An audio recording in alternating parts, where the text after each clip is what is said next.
আপনি যখন বিয়ে করবেন বললাম তো মেয়ের জাস্ট দিনদারিতা দেখবেন।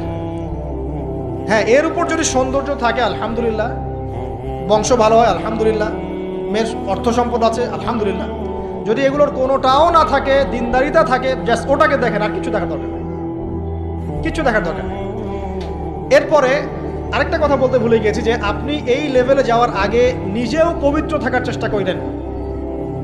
আপনি নিজে জেনায় যায় না, নিজে পর্নে যায় না, নিজে হারাম অ্যাফেয়ার্সে যায় না। যদি আপনি যান তাহলে আল্লাহ পাক কিন্তু আপনাকে পবিত্র স্ত্রী নাও দিতে পারেন।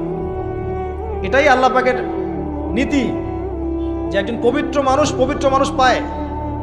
ঠিক আছে, যে যেমন আল্লাহ পাক তাকে তেমন মিলিয়ে দেন, এটা আল্লাহ পাকের একটা সুন্নাহ।